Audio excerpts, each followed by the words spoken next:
गोधन पूजा। हिंदू संस्कृति में ऐसे तो अलग अलग राज्यों में सभी पर्व और त्यौहार मनाने की अलग अलग परंपरा है, लेकिन दिवाली के बाद भैया दूज के दिन बिहार और झारखंड में भाइयों की मंगल कामना के लिए बहनों के द्वारा गोधन कूटने की अनोखी परंपरा है। कार्तिक महीने के शुक्ल पक्ष की द्वितीया तिथि को मनाए जाने वाले भैया दूज पर्व को बिहार और झारखंड में गोधन के नाम से जाना जाता है। इन दिन बहनें अपने भाइयों को श्राप देकर उसके लिए मंगल कामनाएं करती हैं।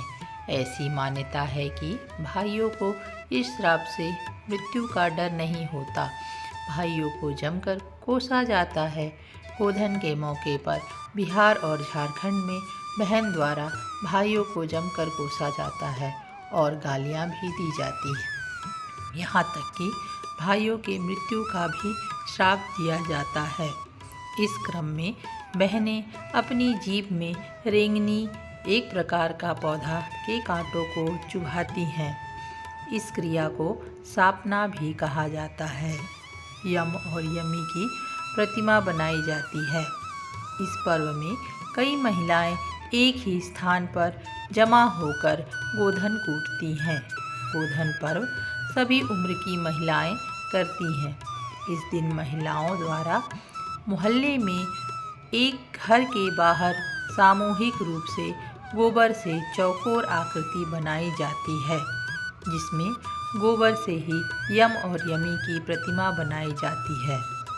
इसके अलावा इस चौकोर आकृति में सांप, बिच्छू आदि की आकृतियाँ भी बनाई जाती हैं। इसके बाद वहाँ एकत्र हुई महिलाएं सबसे पहले इसकी पूजा करती हैं और फिर सभी को डंडे से कूटा जाता है। जीभ में चुभाकर भाइयों को कोसा गोधन पर्व की पूजा के दौरान इस आकृति के पास ईंट, नारियल, चना, सुपारी और वह कांटा जिसे अपने जीभ में चुभाकर भाइयों को कोसा जाता है, उसे भी रख दिया जाता है। इसी अनोखी परंपरा को ही गोधन कूटना कहा जाता है।